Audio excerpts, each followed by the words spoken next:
Welcome to the Oh So Spurs podcast, where we have much to discuss. We've got to go over Ange Postecoglou's press conference, what he meant with all those words. Was he really calling out the fans? Was he just talking about the culture of the club, or was he calling out Daniel Levy? Are we part of the problem, or did Ange not handle it in the right way? But we should also discuss the performance itself.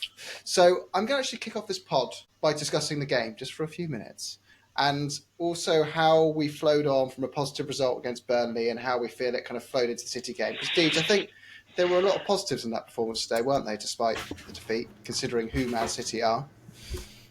Yeah, I mean, it's not like we got played off the park by any stretch of the imagination. And I think if you talk to a certain subsection of Tottenham fans before the game, I'm not sure if I would be included in that, but they would have been. This was their perfect outcome: play well, show that we're able to compete with the best, but ultimately lose and not potentially hand Arsenal a title. We'll get into Ange's presser later, but I think that this was definitely positive. I think we kind of made changes that we saw start to happen in the Burnley game, like particularly playing Van de Ven at left back. And I just want to shout out Van de Ven for two reasons. One, for being a pretty decent deputized left back, all things considered. And number two, for scoring one of our better goals of the season just by himself, giving us a win against Burnley in a game that I felt otherwise. We never let our foot off the gas, especially in the second half, but we ran into the somewhat common Ange problem of not having an out-and-out striker and not having a way to play around Son as a 9, which is something I'm assuming we'll solve in the summer by signing a new striker if reports are to be believed, which probably aren't, but it would make sense if they were. I think that these last two performances have definitely been positive. I like that we finally changed our shape, going with essentially a no striker formation, which is an interesting way to deal with not having an out-and-out striker in the team. But I'm interested to see if that means that we'll continue to toy with the shape for other games, because I think this is the first time that I can remember that Ange's meaningfully shook up his system for a game. Yeah. And does this quash a couple of the stereotypes we have of Ange, that he doesn't have an alternative system to his primary system? I don't know if it totally quashes it. It sticks out there that that he does consider a plan B, whether it's in store or not. I think that we played really well last night. I was watching it, and do you know what? I felt ashamed of myself after about 30 seconds, because beforehand I was thinking, I don't care whether we win or lose this. Actually, a loss, that'd be great because of that lot down the road. And actually, when I started watching, I thought, this is my team. I want my team to win. And if we won, we still got fourth, a really good chance of fourth on the last day. So why aren't we going out and out to win it? I don't want to define myself like they do with us down the road. I don't want to define myself and my support and my happiness by that bunch of arseholes down the road. I do care less, but I really shouldn't care less. And, we'll talk a bit more about Ange in the pressers. And I think that that's probably what got to him, is everything that's been happening this week, as well as, the fan behind him in the ground. We can talk about that a bit. And so I think, does he have the ability to have a plan B? I don't think any of us on here ever doubted that he did. I just think he was trying to play to what he believed was the strength that he had.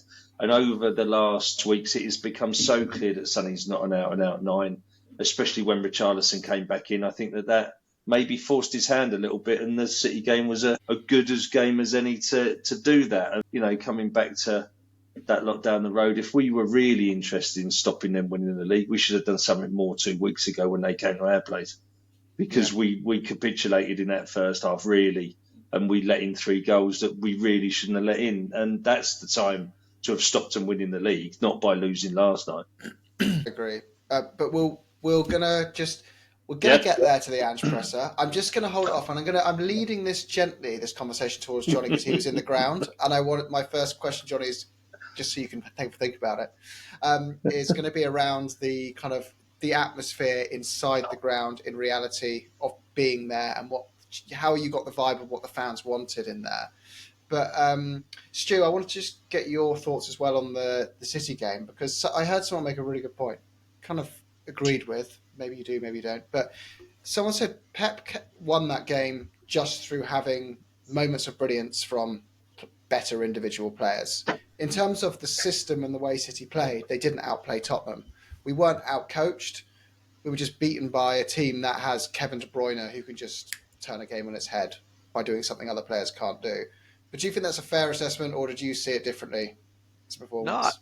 I agree. I think how many sides have had more possession than Manchester City this season in a game head to head?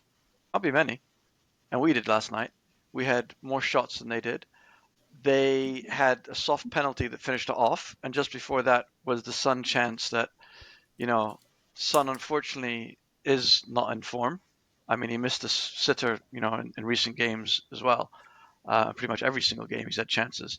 And I think another day he puts that in and we get a draw. So I think I take a lot of optimism from yesterday's result in the sense that we played the team that is likely going to win 4 Premier League titles in a row, which is a record, and we held our own. And what we've said before is everyone doubted Pep and told him he needed to change because the Premier League is different to, the Bundesliga and La Liga.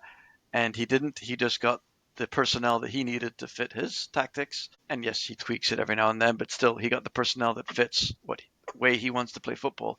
And I think we're in exactly the same position with Ange. He wasn't out-coached. He wasn't out-thought. And I thought it was also interesting about the Burnley game when Van de Ven actually played left back. He mentioned that the reason wasn't what I thought it was he didn't want to lose the centre back, speed and advantage, pushing the high line that that Van de Ven gives us there, but the fact that his hamstrings were the reason he didn't want to give him that extra workload playing left back. So he is clearly exposed to a lot of medical data and all the rest of it, which impacts his decisions, which we as couch pundits have no idea. And I think hearing that type of thing, seeing yesterday's result, and the way we played higher XG, just makes you think, guys, we need to stop second guessing him and coming out with ridiculous comments like he's been found out. He clearly hasn't. Well said. So, Johnny, the question for you is: at the ground, what was your feeling about? Maybe you could even lead on with what you kind of felt you wanted out of that performance, because it's the moral dilemma question. There's no clear answer to it. Some fans wanted to take something away from Arsenal, and they were willing to sacrifice, something of their own with Tottenham because that was more important to them. The rivalry is as important as Tottenham doing well. Others, from just a different way of supporting Spurs, would say, no, I just want to always win. And I don't care. You're giving them the satisfaction by having that mentality. They are already winning. There's very different ways of looking at it. But where did you sit, and what was the vibe of the ground? It is. I've kind of reviewed my outlook on the thing, and I'm. It's kind of funny that, especially since the reaction to the comments in the press conference, I've kind of I'm hoping that this may be an epiphany for me in terms of how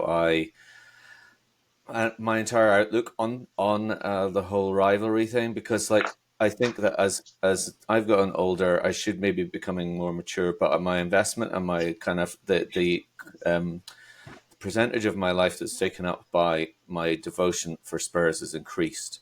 And obviously now season ticket holder, my boys go to the games, me, you lot and all of the rest of it. So Spurs is a massive part of for so many tens of thousands of people, right? So I therefore, sort of in correlation with that, have had a similar kind of upturn in my loathing of the Goons, and that's not really a good thing. And my kids in my class know that I might be a nice guy, but when it comes to that subject, I'm completely intolerant and immature, and they just accept that. But that's not really very clever, and it's not something to brag about. Okay, I recognize it's pretty pathetic.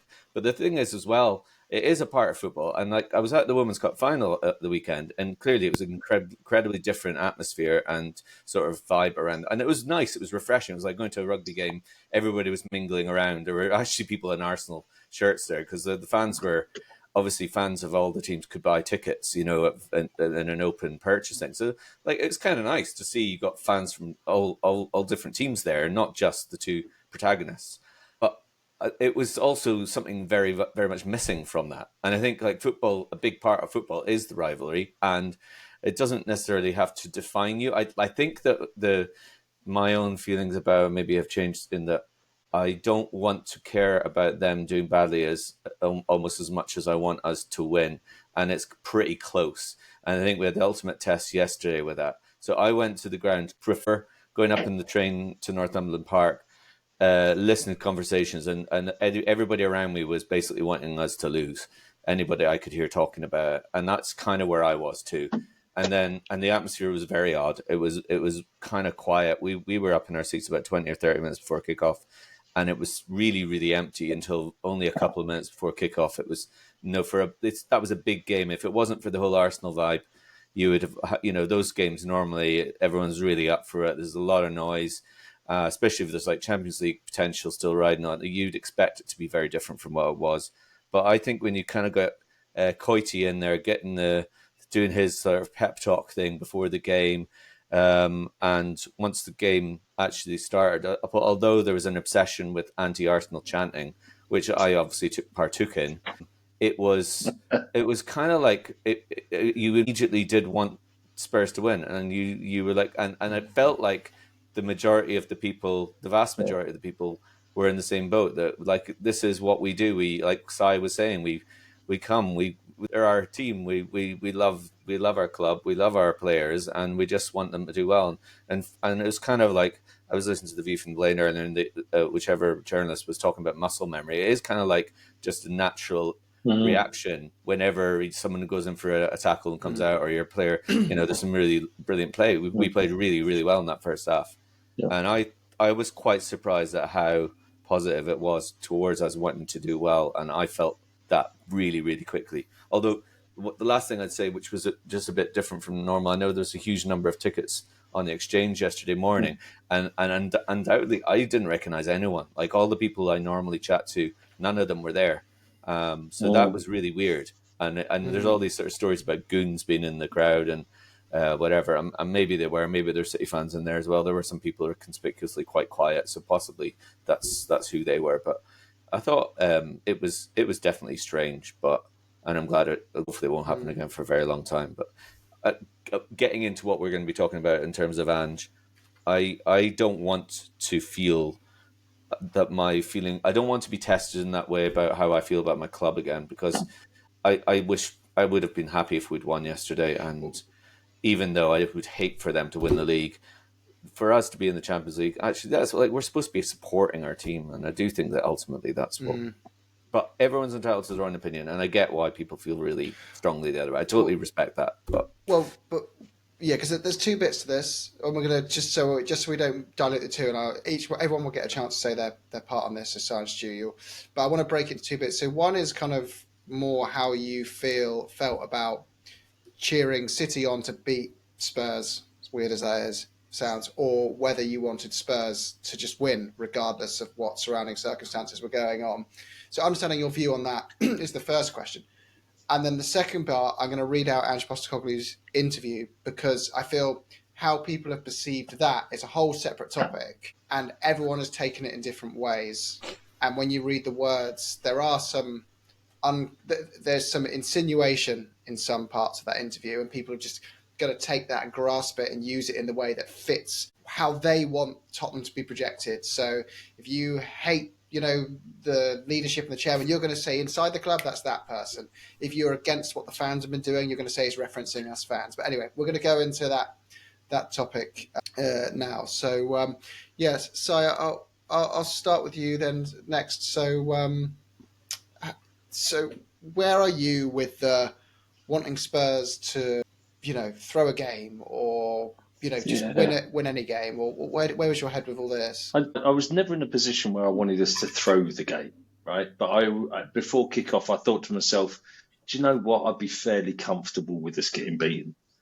But as I alluded to at the start of the pod, when it actually kicked off and we were playing some good football, And again, I couldn't get to the ground yesterday, so I was watching it on TV.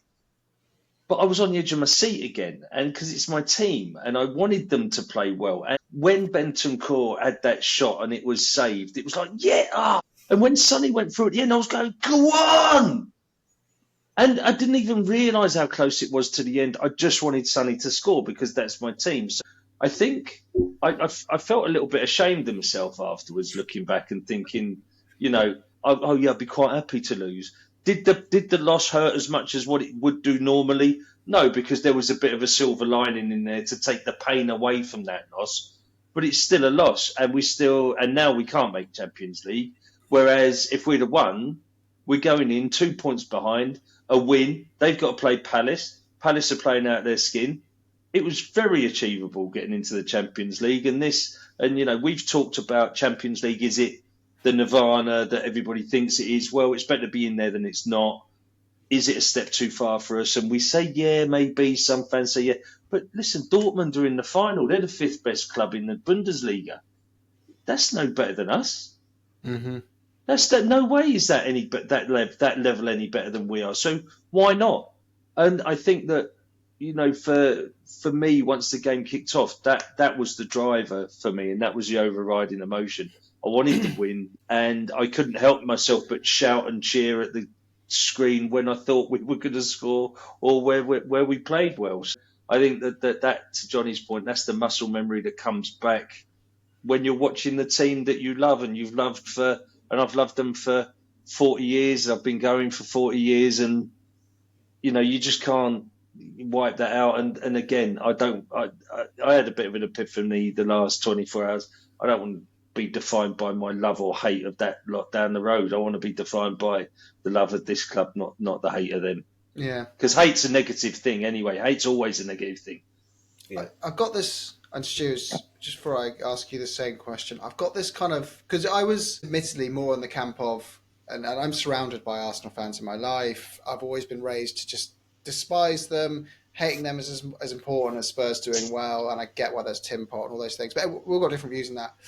But like you, so I was going in thinking, I'm not 100% convinced I don't want us to win, but the thought of them lifting that trophy is so hard to not just. But I kind of felt that it's similar to you. Like as soon as the game started, I felt I was still making jokes, because I'm normally a season ticket holder. I'm normally there, but I couldn't because of work. And by the way, Johnny, just looking at the rule of averages, right? Alone, me and Si couldn't make the game because it was midweek at 8. You flew over from Dublin. Great commitment. Fair play to you, mate. But a lot of that change in the ground is, I think, because it's midweek at 8 o'clock. Yeah. As much as it is a load of fans. Anyway. Yeah. So, but I just felt dirty. I think it's how it would feel if someone said to you, "I'll give you $100,000," to you, your wife, and you are walking down the street, or boyfriend, or whatever, holding hands, and someone says, "I'll give you $100,000 if you let me kiss your partner," and you guys go, "$100,000, yeah, go on then," and then they walk away, and you go, I don't.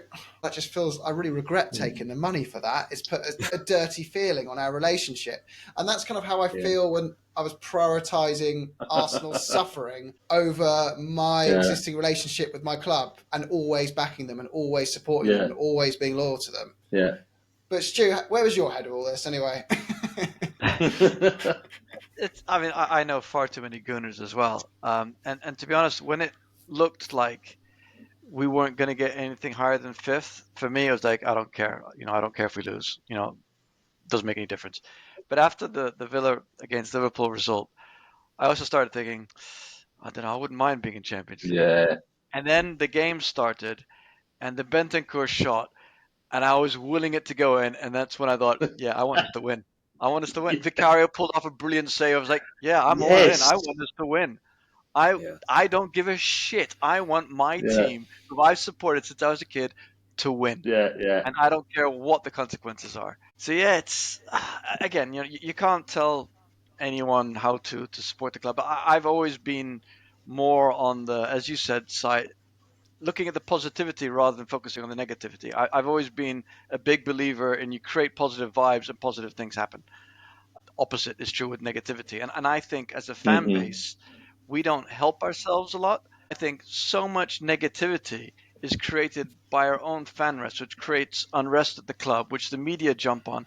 And it's more than even our rival fans do. We make more fun and more poking of anger at our players and manager and ownership than our rivals do. And I just don't think it works. And that's why, I know we're going to go into it later, but that's why I understand a lot more the Aussie Ange attitude.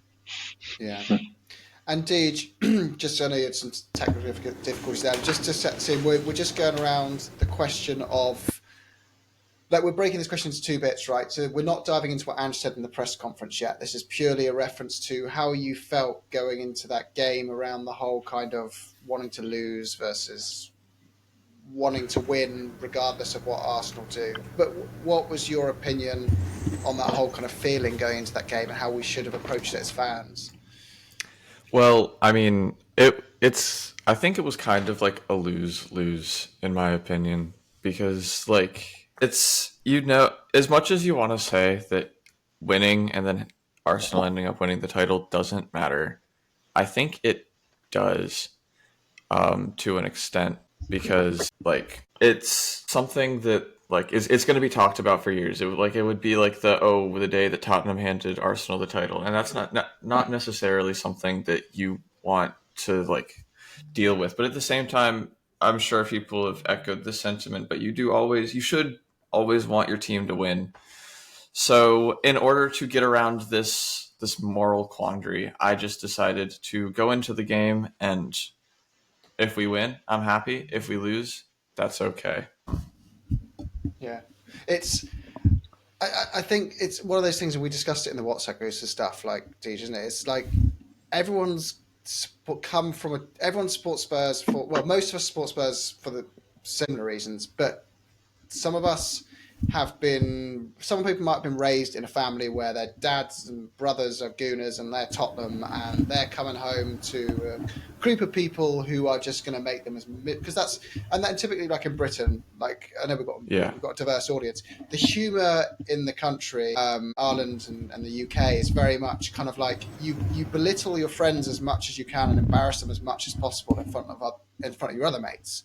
That's part of the whole fun, and it stems into the football culture of just trying to make other fan bases as miserable as possible is just as important as celebrating and enjoying your own team on the weekend. So people going home into those environments, it's kind of understandable to say, like, I get it, like you're so fearful of that, you're trying to protect yourself from it. You're trying to act like you can't lose in this situation, when in reality, deep down, we're probably going to lose to City anyway. But you can spin that as, that was within my control, and I stopped us winning, as part of this fan base, because I wanted to get one over on you, and now I've got my, silver bullet to get something over you later on. Whereas other fans are kind of like, maybe they're just a more philosophical part of supporting the club. They've been through all that already, or they just don't have that social circle around them that impacts them. And they're just thinking, no, we could get fourth here. That's an extra 80 million quid to spend on footballers. We're not caving to what Arsenal want, being a tin pot small mentality, what others would perceive it as. We're just focusing on ourselves and winning football matches. Like that's our job. To support another team is just madness. I'm never going to do that. So I think it's a very individual thing, depending on individuals. And it is. Go on, Deej. Sorry, you going to say something?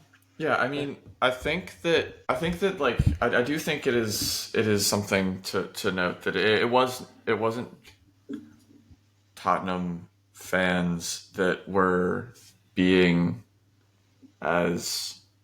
like creating this. It was a lose-lose situation from the start, and it wasn't, as Stu did mention, that it's mostly our fans, but I'd probably push back on that a little bit. I think that, everyone saw, even Piers Morgan was tweeting about being a Tottenham supporter. Like, it wasn't just our fan base talking about us wanting to lose. It was Arsenal fans talking about us wanting to win, which is, I don't know. It's just a horrible, horrible situation that I never want to be in again. Mm-hmm. Yes, the infighting. I think the infighting amongst our own fans. I can't believe in the space of that 2-hour game, we have gone from being unified mostly that Ange is the right manager for this football club to take us forward, and we need to give him a lot of support in the summer, to me seeing a large portion of our fan base saying what he said, and we're going to lead to the interview now, is unacceptable, and I'm not confident anymore he's the one for our club. And I find it just so incredible that we've done that to ourselves. And I want to go into this, and I'm going to be open. I'm more on the side of Ange and defending him in this scenario, and everyone's welcome to that different opinion. Maybe there's different ones on here today. But if we just read the question where it all started to get a bit awkward, he was discussing performance, but then the reporter said, were you pleased that you could at least see the foundations of what you're trying to build in that performance for next season? Ange said, no, I think the last 48 hours has revealed to me that the foundations are very fragile, mate. Reporter, how do you mean? Ange, that's what I think. Reporter, was it the atmosphere? Now, to me, this is signalling, was it the fans? He said, I just think the last 48 hours have revealed a fair bit to me. That's all right. It just means I have to go back to the drawing board with some things. And then the reporter said, what did you make of the fans changing, chanting, are you watching Arsenal? And he said, I'm not interested, mate. What? And anyway, it goes on for a bit longer. But who do you think he's referencing here? I think it's similar to what we were talking about before the pod. Depending on your view of the club and where you sit on it, you're going to choose where he's referencing. I think that for me, I think that there's been the build-up all week where it's been non-stop. Do Tottenham want to throw this? Do Tottenham want to throw this? He's been asked it time and time again in press conferences. He's debating whether the fans wanted the game to be lost or not. I think for him, that's just getting away from what football's about. He just wants to win the game, right? And whatever was going on behind the dugout has probably riled him up even more as well. There was that fan, we don't know whether it was a Tottenham fan or not, that was apparently constantly berating him, shouting to throw the match all throughout the whole game, and eventually he snapped. And he turned around and had a go at the fan. I think what I don't like in managers, and this goes back to, and I don't want to put Conte and Mourinho in the same bracket as Ange here, or even Pochettino, it's the cryptic stuff. I'm going to say something, and then I'm not going to tell you what I meant by it. I think he's a bit naive by throwing that out there, because he's obviously pissed off about something. And what he's done at every juncture of this season is, when he said something, he's backed it up and said what he means by it. And yesterday he wouldn't. And I think he wouldn't because he knew that if he did, it's really going to piss the fans off. So I think that there was a large element of it that was aimed towards the fans. I don't think it was totally. I think then he's talking about inside the club. I think that there's probably that bit about joking and laughing around the club about, well, at least if we lose, then we cost Arsenal the title type thing, rather than being laser focused on winning. But I think some of that was focused towards the fans, Jim, if I'm honest, or at least that's the way that I took it. And it sounded on the TV that once we were certainly towards the end of the extra time, the noise sounded quite impressive in the ground. Yeah. On the TV, it did anyway. And Johnny, you were there. I don't know if that's based in any fact or not, or whether you felt that. Yeah, I will leave that question up to Johnny. I just want to stick to the order here because I want to make sure everyone has their piece on each one of these questions so we get a balanced view on it. But the bit, Stu, that I didn't read out in that last bit, which Si was referencing there, is when the report. It was a good report, to be fair. Really pressed for a clearer answer when it was quite ambiguous answers. He said, when you say about the last 48 hours, did you mean inside or outside the club? And he said, outside, inside, everywhere. It's been an interesting exercise. With all this, is he referencing do you think he's referencing the whole culture from the dinner, the old stereotypical, the dinner lady, the kit man, the chairman, the supporters, the whole embodiment of the club, or is it not that deep? I think it is. I think he's finally understood the culture of Spurs, which is something whether we like it or not, Conte referenced. Conte went far too far, but it's the same kind of topics.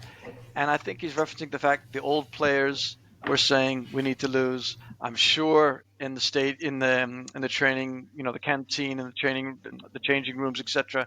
Everyone was saying the same thing. I also wonder if he didn't mention names, because I wonder if even maybe people like Ryan Mason had made some kind of comment which pissed him off. And I think he's just understood, like, guys, the culture is a bigger issue than I thought, and it's going to take a lot more to change the thought process of what we want to do. And I think he was calling out the fans. And again, I'm not saying anyone is right or wrong whether we wanted us to win or lose. In my opinion, even if you wanted us to lose because it meant that Arsenal didn't win the league, I think wearing blue shirts on purpose because it looked like a City shirt, doing the Poznan, things like that, that's too far. And I can understand why that pissed off Ange, because that is just taking it to a whole nother level, and that really isn't supporting your team. Mm-hmm. So I just think it was a real wake-up call for Ange of how deep kind of loser mentality at the club is. But the one thing I did take note and kind of cheer from is that he said it didn't alter his summer plans, which kind of made me think, he isn't unlike rumors that are going around looking to leave. He still has the plans in motion. He still has the backing of the manager, of the chairman, and Lange and Scott Munn, etc. And that, he just understands it's going to be a lot more work to get us back into a winning mentality. Johnny, and I agree with you, by the way. I think he's had that reality check of, like, where we are as a fan base. We're not, and someone else made this really good point, right? That it's not like Arsenal win the league every couple of years. So we're just used to it. We've been below them forever, and we've been through that pain recently. So it happening again doesn't bother you, kind of thing. I think the misalignment and understanding a little bit there, which is, I think this is fair to just give this a little bit of feedback where I think Ange could understand. It's not like the Celtic Rangers one where it's like, darn it, Celtic won this year. But Rangers are going to come back next year and have a great shot at the title. It's not always there. If Arsenal win this, it's potentially there could be the only one of our two clubs to win the title for the next 20 years. Plus, you don't know. So they're going to have the bragging rights for that foreseeable future. It is so important to lots of people to ensure that doesn't happen. And I think, although Ange is right, you should always try and win and not focus on others. He's completely right in so much what he's saying.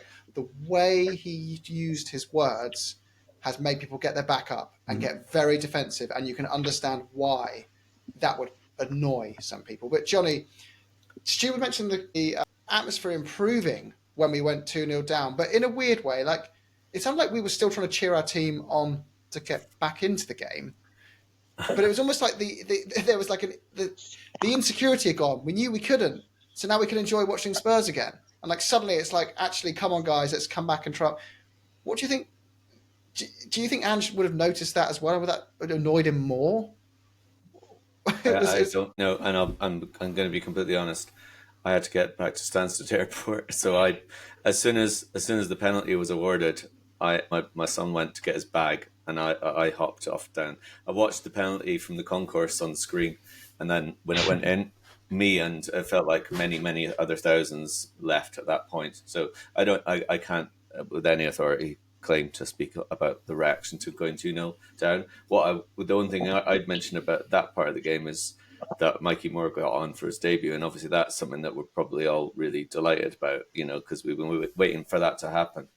But I mean, going back to the whole business of Ange's communication and what he meant or what he didn't mean, I mean, I think it was an unusual situation because, for the reasons that have already been stated by the other lads, like, there was obviously so much kind of emotion and so much riding on this from so many angles, a lot of which are negative angles, that he was probably riled. He was probably more not as composed as he usually was, and clearly in the press conference yesterday, he didn't get angry. I thought. I mean, he was angry, right? But he wasn't like losing control of himself.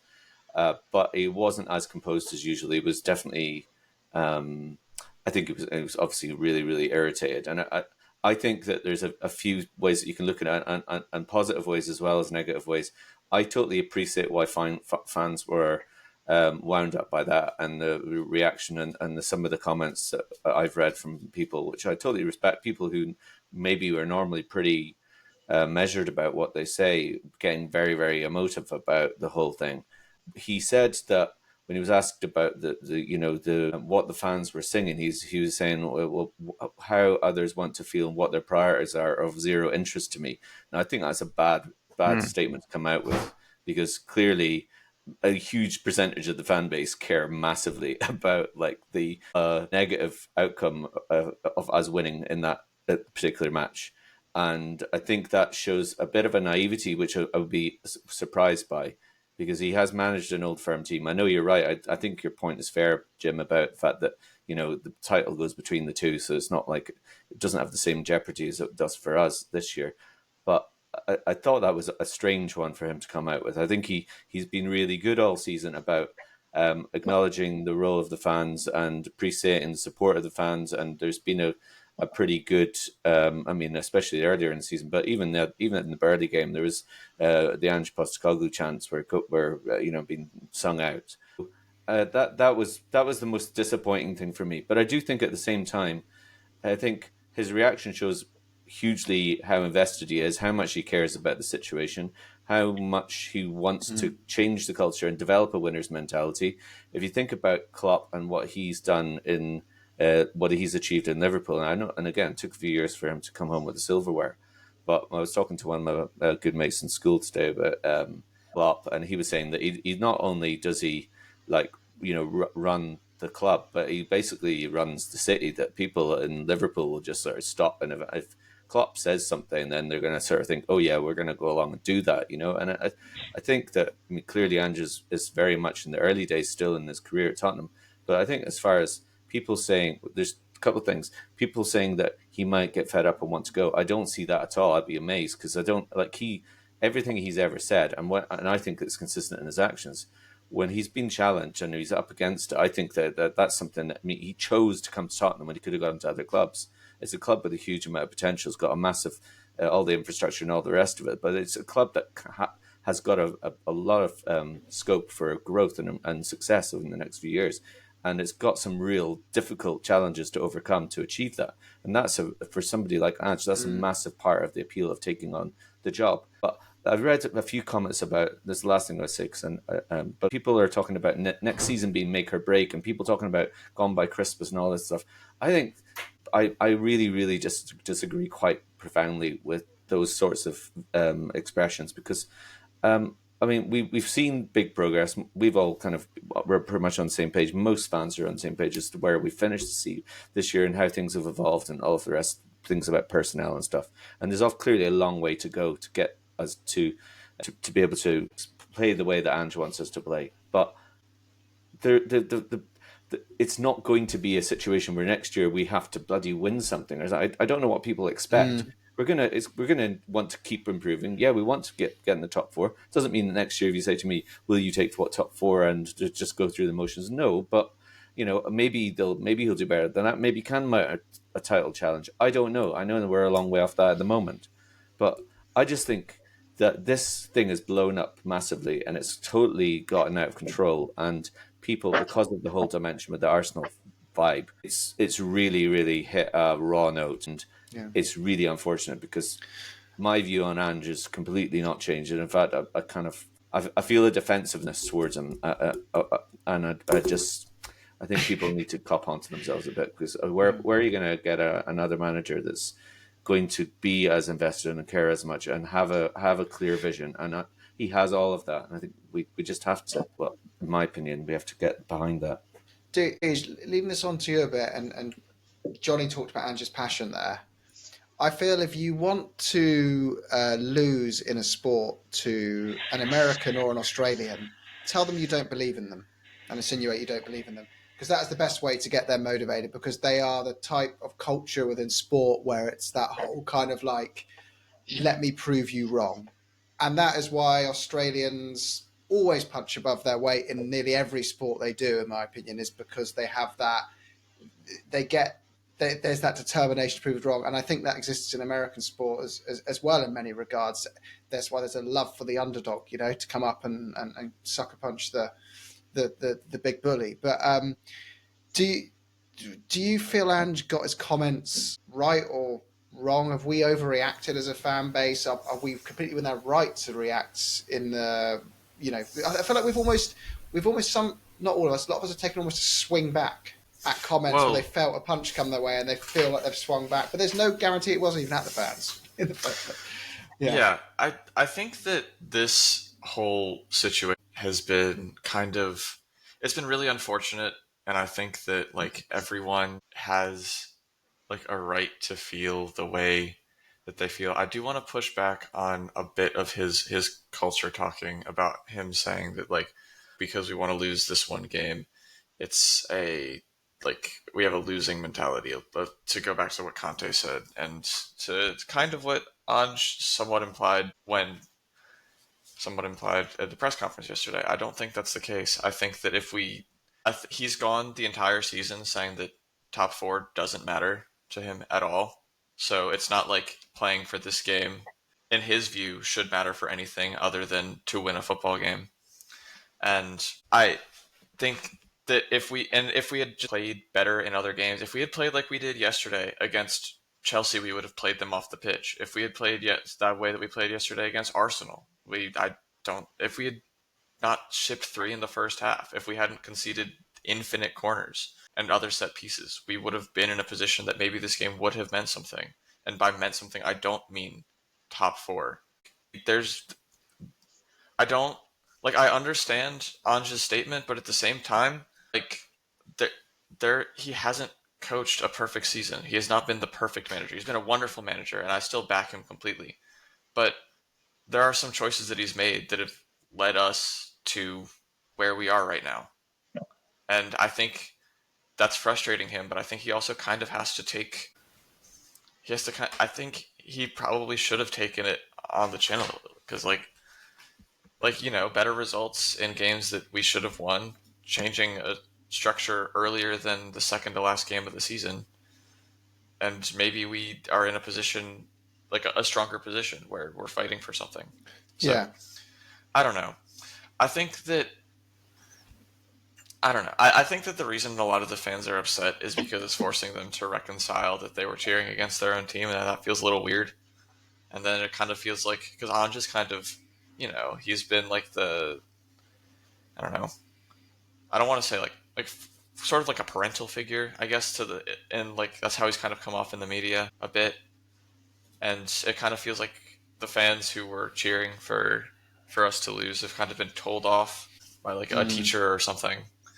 So that's always uncomfortable. But I don't know. I think that Ange is justified in feeling upset because nobody wants to have your fans turn on you, even if it's just for a game. I think that the fans are justifiably a little upset because I think that in this situation, while I am still on the fence about it, and I would have celebrated if we won, and I was not upset that we lost. But I understand why someone would be happy for a loss.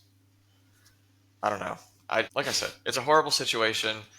Everything about this sucks, and I think that everyone is entitled to the way that they've felt, and I think everyone is correct in the way that they felt, because if you look at it from each perspective, you can very easily see why everyone is feeling that way. Like, as a fan, you have your Arsenal mates, and you go on Twitter and you see the most annoying humans ever concocted with a picture of an Thierry Henry as their profile picture. And you're like, I want to cause these people as much pain as possible. And if that means that we lose a match, so be it.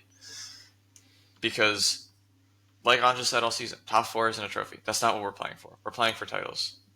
We have the financial stability that the short-term boon of the Champions League isn't going to be as big of a deal to us as it may have been in the past. That's not saying we shouldn't try to get Champions League.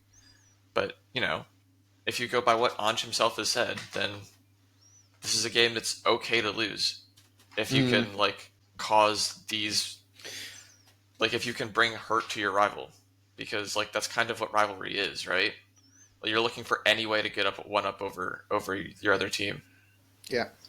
I feel like this is, as an analogy of it all, it's a bit like you're in the car and you're driving along with your mate or whoever, and you get some massive road rage incidents, and you chase them down and you make the proactive effort to fucking ram their vehicle, even though it's going to cause you untold damage, and the passenger's like, what the hell are you doing? Like, it's just not worth this bigger picture here. We're on our route to a destination. Let's just get there safely and as quickly as possible. Like, there was some self-sabotage involved, which impacts Ange's job. It impacts what he's trying to do. And he mentioned the supporters in the ground, whether it would have made a difference if we were cheering on for a winning goal. And I do feel like I can see why he feels let down. He's probably walked into Hotspur Way and seen someone with some goofy intern going, playing Blue Moon's Rising. We're going to let him win, aren't we, Ange? He's probably had that kind of culture around him across the whole club. And in his mind, he's like, I'm playing the best team in the world. I've just come to the Premier League. I don't understand all that history to any detail. I'm playing the best team in the world. I want to win this. I want to win this so much and get us into the top four, get that extra money for the transfer kitty, kick us forward as a football club and all that kind of stuff. And then he goes into the ground and people are doing the the Man City celebration, the Poznan. And I get what Stu said. It was like that stuff was a step too far. Yeah, I would agree with that, yeah.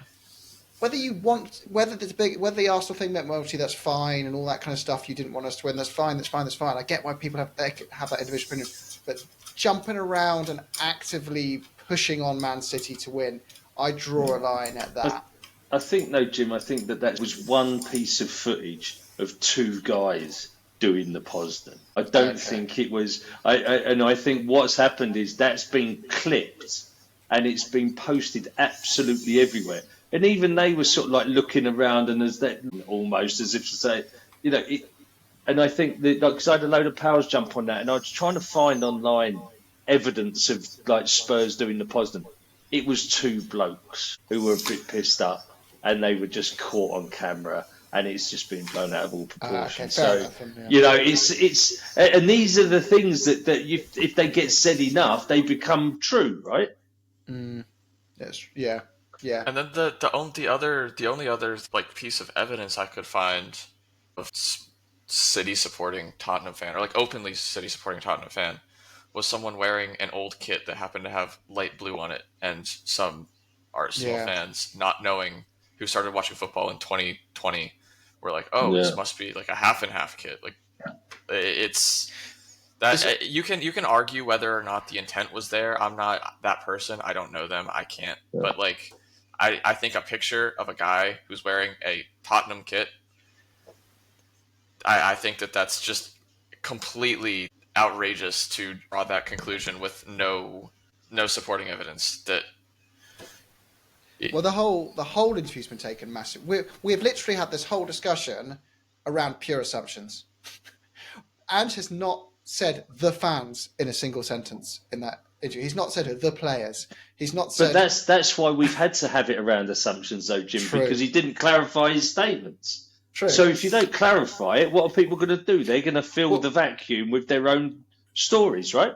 Well, it's human nature to always, if assumption to be made, it's human nature to assume it's about you before anything else. And as you get older as a human, you learn that that's not the default way to think, and the world is much bigger than you are, and you're pretty insignificant in most people's lives. So they're not going to lose sleep over you, and you've just been a paranoid teenager that's, whatever.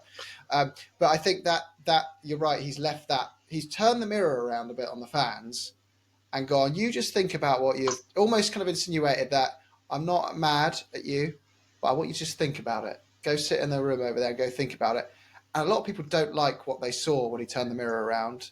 And the reaction to that is boiled up anger and, no, it's because of you that I feel like this. It's because you messed up that game against Newcastle. You messed up that game against Arsenal. It's not me. How dare you say it was me? But I think if we're being really honest, that is a level of just feeling angry because, I feel silly about it. I personally feel a bit like I was an idiot for getting all overly involved with the supporting Man City stuff. And as soon as that game started, felt like, that was too far. And I feel a bit stupid for it. And I feel like I've done something I can never reverse. I went into a football match and didn't support my club. Like, I can't ever. Sounds ridiculous, doesn't it? That sounds ridiculous, doesn't it? Yeah, I can't ever get that back. It's like I've cheated on Tottenham, and I can never ever remove that guilt. It's a little bit of guilt. I don't think that that's the case. I think we'll move on to next season, and I think everyone will forget about this. Like, let's be completely honest. It's one game. At the end of the day, we would have heard about it for way longer if we had won this game. Let's be real here. True. We would have heard about it for way longer if we had done it here. I do want to speak a little bit about the ambiguity of Ange's statement. I think that saying the external foundation is weak, I do not think that that is ambiguous in the slightest. He's talking about the fans without explicitly saying the fans. Stu, you're muted. I think he's also talking about the media. And but we've known that from day one. I guess that's kind of him coming in and learning what the British media is like to Tottenham. I mean, Jamie Redknapp was doing my head in with his stupid comments. Arsenal would never do this. They've got a winning mentality. And then you see the clips of all the Arsenal fans a couple of years ago saying, I'd happily lose the final if that meant, Spurs lost the Champions League final. I mean, the media, we discussed. And he advertises slip-on sketches as well, you know. I mean, you can't take anything that Jamie Redknapp says. The only thing I would say that I think Ange made a mistake. I understand why he was angry, and I think you were saying that side too, probably riled up about that fan behind him, and it was probably cooking in his brain, and he hadn't let go. Yeah. Is coming out with this one, as you said, Jim, it's made the fans look at themselves, not like it, and then point the finger. Well, all the tactical mistakes he's made, he's been found out, and all the rest of it. And who is this clown from Australia telling us what to feel about our club and the rest of it? I think coming out with it means that the next press conference, he's going to be hounded by the reporters of explaining what he meant. And I think it's going to drag on, and I think that's the mistake. Yeah. I think he picked a good time to do it, though, because everyone forgets everything by the start of the next season. Because the thing that gets the most clicks and the thing that people care about the most is transfer rumors. So in 2 weeks' time, that's all anyone's going to be talking about. Everything's transfer rumors. Everything's Daniel Levy's fault again next week, anyway. Yep, exactly. Because some reporter will just say Tottenham's budget is only 10 million because they didn't get the Champions League, and it won't be true at all. And then it will just be, Tottenham need to sell before they can. I told you. Anyway, I don't want to get into that one. The last thing that I don't think it's been. I don't think it's been maybe explicitly expressed, but. What this will lead to, I know that Stu mentioned earlier that Ange said he wasn't going to be changing his summer plans, and that's fair enough. But I think that it needs to be. We need to remember his personal history in his career as a manager and what he's done before and how he's responded. And we've kind of got into that a little bit before in previous discussions where we talked about which personnel he keeps and the decisions he makes. The main one being Sonny, who. Even since about a month ago when I was waxing lyrical, I'm really starting to feel far less sure about. And his ability to be ruthless and his ability, he's done that right from the beginning when he was at Brisbane, and he got rid of some really high profile players in Premier League experience. He's going to do it his way, and it's that's the kind of manager that I think that we do need. And I think that it's fair enough, everyone's entitled to their opinion, but. And maybe Deej right, and maybe we're going to move on and it'll be forgotten. But I don't know, because it is a challenge to us as fans. He has challenged us as fans, and the majority of us, I think, are feeling quite uncomfortable about how it has made us feel, the way that he's articulated that. And I do, and I actually, maybe because I'm just a simp and I just really I'm so invested in the Ange. His ownership of our club, holding his pocket around the prison yard. That maybe I'm like some kind of misty-eyed kid who's just staring up at Ange. I don't know, but I just think that he's generally impacted on how I behave as a supporter, because I was going up the high road looking at the half and half scarves, which are and most legit fans would only have ever taken the absolute piss out of in the past. And I was really tempted to get one, and it didn't in the end, because I wanted to get one with the date of the game, because it was such a unique game, and I couldn't find one like actually, that. That You is a know? cool bit of memorabilia. It would have been, if you yeah. know if you know the context of the game. Yeah, exactly. That is actually quite like I a couldn't find funny reminder of Yeah. such a ridiculous time. Yeah. But you know what's going to happen next, though, don't we? Like it's going to be a situation where we lose against Sheffield United, Chelsea and Newcastle win.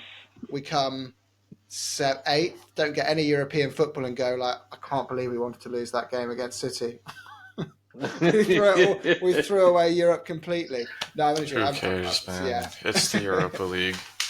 We love you. Have not been in the last few pods, dude. We are Europa League converts. We can't wait to play Plovdiv. I do think that their theme song goes easy. I think it's the better theme song. You can sue me. What? The Europa League theme song is incredible. The Champions League is iconic, but I love the Europa League theme song. It might not be better. I might be dramatizing a little bit, but it's got a banger of a theme song. And the reason that I say that I don't think we'll think about this much and like is because this is such a one-off station. You could, in other simulations of the Premier League and other parallel universes, we could play 1,000 different seasons, and this would only happen to Tottenham Hotspur. Like, let's be honest here. This is a unique struggle for us in this one specific instance. To be decent, to have your rival be close to the title and playing the title on a rescheduled game, the game before the end of the season, is just an outrageous specific scenario. And in no other situation would any Tottenham fan cheer against Tottenham. So that's why I think that this isn't going to be something that's like a huge deal, because this is never going to happen again. If this happens next season, I'll eat crow, whatever. But next season, I would hope it would be us challenging for the title. And then we'll see how Arsenal fans react to it if they have to play City on the second to last day. Because I know what they do.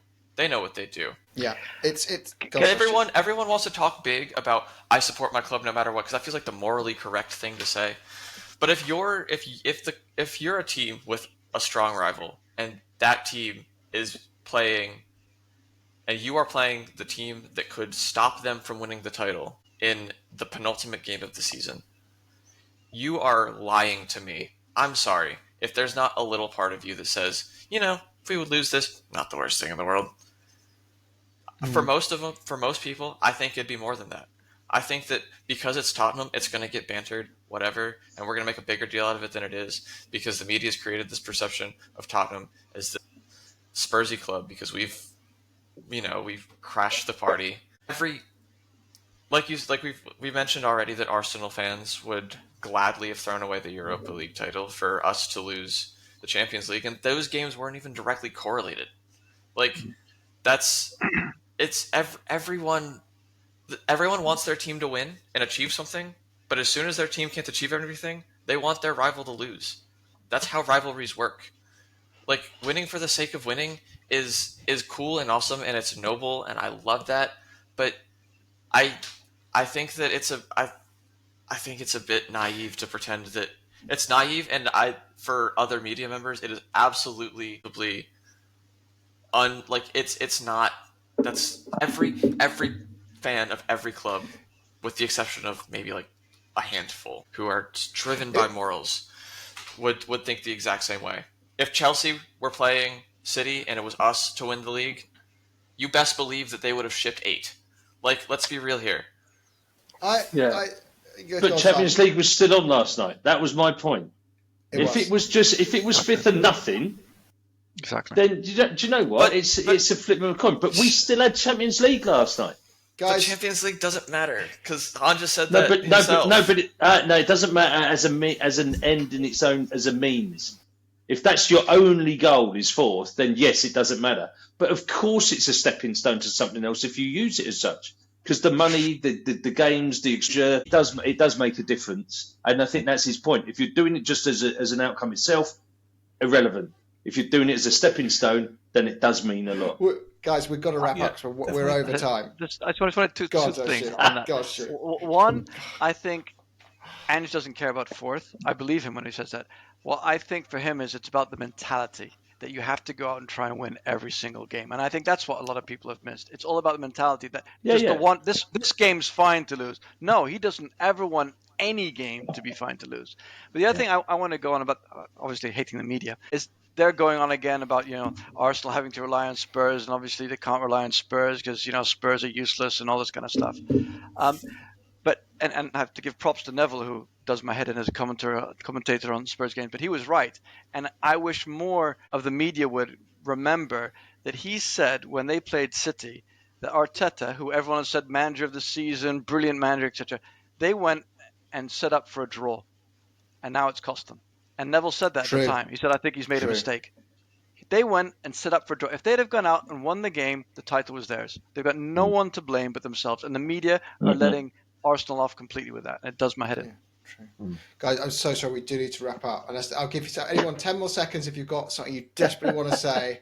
I'll give you your piece. My wife's going to kill me. She just shouted at me. Yeah, I'm 20 the same. minutes. My son is itching to play bat and ball with me in the garden, and I'm going to miss that opportunity.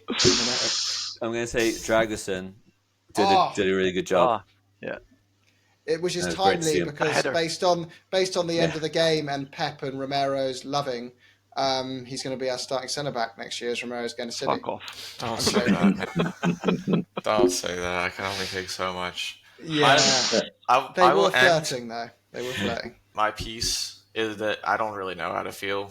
I think everyone I've said it like a million times, but everyone's kind of entitled to the way that they want to feel about this. Sure. I think that as a player, you should want to win every game. But I think as a manager, you should want to win every game. And it probably stings that you don't have fans supporting every game, because that means Ange's goal, as he said, is to win titles. Having the fans cheer against them because they don't want someone else's team is like a sign that he failed, which must hurt. And I can imagine that is frustrating. But I think you also have to have some perspective. I think you need to be able to look at this and say, this sucks, but I get it. Obviously, he can't say that, because if he said that, then there would be match fixing. Everyone would be like, you think it's bad now. Imagine if he said the other thing. Imagine if he said, I get it. I understand why we would want to lose.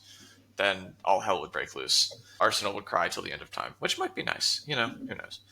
But I don't know. I think he said the correct thing. I think he may have took it a little too far. But I think that the mentality that he has is something that's good and will serve us well in the future, even if it feels a little uncomfortable now. Right, Tej. Say another word and you start off another debate. I'm using my magic red button, and it goes for all of you, and you're all getting banned for the next pod. Well, then I have nothing to talk about. The next pod is the big one, isn't it? We're the next one is bringing in. Okay, so just quickly, because Johnny has been logging every episode we've done. Yeah. Next episode is 100th episode of OSO Spurs. So one of you who comments on that video will get some free OSO Spurs merch. Oh, wow. I will make you a one and only Spurs bit hoodie with the 100 years. Hoodie? And we will only ever give one away. It will be unbuyable. Unbuyable off our merch store, which is kind of secretly hidden away at the moment. Yeah, that'll just flog it. That will be worth fucking £5. Fortunes in future. You'll have the £5 just post and package. Only one. Remember to pass the pod. And pass the pod on. So just send it to a mate on WhatsApp. Tag us on Twitter, whatever it is. Just spread the word. But anyway, I've got to go. Up the Spurs, boys. Come on, you Spurs. Come on, you Spurs. Spurs.